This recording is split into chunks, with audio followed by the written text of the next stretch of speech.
Assalamualaikum warahmatullahi wabarakatuh. A'udzu billahi minasyaitonir rajim. Bismillahirrahmanirrahim. Alhamdulillahirabbil alamin wa bihi nasta'inu ala umurid dunya waddin wa ala alihi wa sahbihi ajmain. Kaum muslimin muslimat rahimakumullah. Kita harus bersyukur sebagai bangsa Indonesia yang dilahirkan di bumi yang gemah ripah loh jinawi, bumi yang subur makmur. Lebih-lebih Indonesia dihuni oleh berbagai suku, adat istiadat, budaya, dan berbagai penganut agama. Ini adalah realitas dan sunatullah, sesuatu yang tidak bisa ditolak. Karena itu kita tidak bisa memaksakan kalau Indonesia itu menjadi satu agama saja. Yang terpenting perbedaan itu harus menjadi pendorong untuk bersatu dan hidup rukun. Biarlah perbedaan itu tetap ada, tapi kebersamaan itu adalah suatu keharusan. Kita harus selalu berikhtiar agar kebersamaan umat beragama di Indonesia selalu guyub rukun dan terjaga juga lestari. Lebih-lebih di suasana Ramadan seperti sekarang ini, kita harus benar-benar mengekang, mengendalikan nafsu kita masing-masing.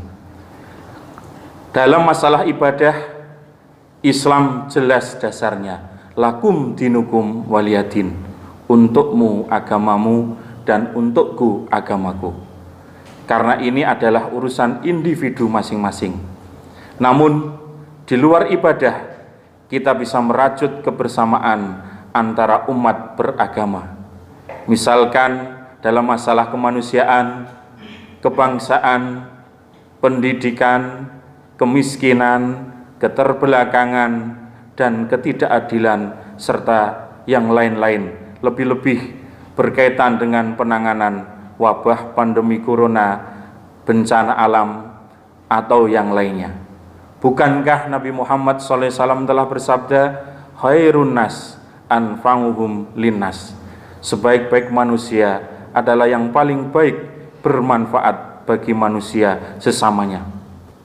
Bangsa Indonesia sudah dari dulu diajarkan oleh para pendahulu kita atau para founding father kita bagaimana merawat toleransi, merawat kerukunan antar umat beragama.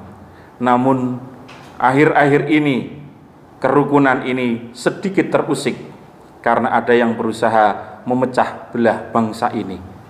Mari kita ingat kembali bagaimana uswah Nabi kita Muhammad SAW pasca hijrah. Beliau bergaul dengan non-muslim dengan baik, membiarkan para ahli kitab non-muslim untuk memeluk agamanya dengan bebas. Bahkan sahabat pun dilarang menyakiti atau memeranginya. Sementara kita tengok kisah Umar bin Khattab radhiyallahu an, saat ada perjanjian dengan agama lain, tibalah waktu sholat. Sayyidina Umar minta izin untuk sholat dan diberi izin, bahkan silahkan sholat di tempat kami beribadah. Namun dengan halus Sayyidina Umar menolak. Beliau turun ke bawah, malah sholat di tangga. Dan di tangga inilah nanti dibangun masjid kecil atau musola sebagai penghormatan pada sahabat Umar bin Khattab. Dan saat adzan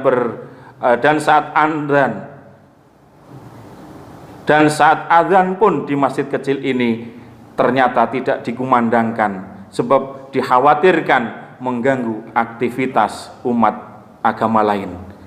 Yang terakhir, kisah Sunan Kudus melarang menyembelih sapi pada pengikutnya. Bahkan sapi itu ditempatkan di halaman masjid kala itu. Tiada lain, beliau memberi tauladan toleransi menghormati pemeluk agama lain, di mana sapi termasuk binatang yang suci. Mari kita bergandeng tangan, merapatkan barisan, kita rawat dan kita jaga kerukunan umat beragama di Indonesia. Sebab inilah salah satu cara kita bersyukur kepada Allah Zat Sang Maha Pencipta. Demikian, wallahul muwafiq ila aqwamit thoriq. Wassalamualaikum warahmatullahi wabarakatuh.